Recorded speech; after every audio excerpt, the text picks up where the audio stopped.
এইমাত্র দিক পরিবর্তন করে প্রবল শক্তিশালী হচ্ছে ঘূর্ণিঝড় রেমাল। শনিবারের মধ্যে রূপ নিতে পারে সুপার সাইক্লোনে।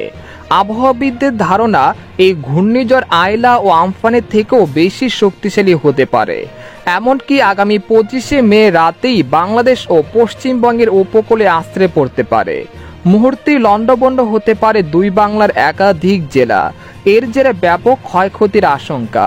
ইতিমধ্যে ঘূর্ণিঝড় নিয়ে কি সতর্কতা জারি করল আবহাওয়া দপ্তর, এ বিষয়ে বিস্তারিত জানিয়ে দিব এই খবরে।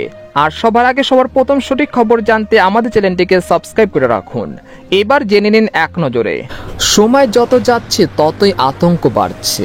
ঘূর্ণিঝড় রেমাল সময়ের সাথে সাথে তীব্র আকার নিচ্ছে।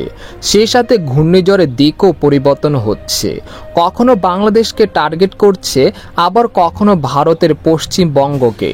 কোথায় আছড়ে পড়বে এই ঘূর্ণিঝড়, এই বিষয়ে আবহাওয়াবিদরা রীতিমতো ধাঁধায় পড়ে যাচ্ছে।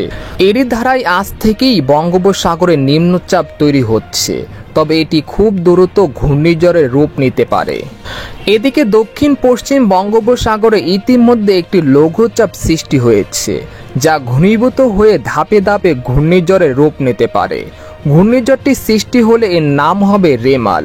আবহাওয়াবিদরা বলছেন আর 2-1 দিনের মধ্যেই ঘনীভূত হওয়ার কথা এই ঝড়ের, যা 26শে মে সরাসরি বাংলাদেশের বরিশাল বিভাগ থেকে শুরু করে পশ্চিমবঙ্গের দীঘার উপকূলের যে কোনো স্থান দিয়ে এটি আঘাত হানতে পারে বলে আশঙ্কা করা হচ্ছে।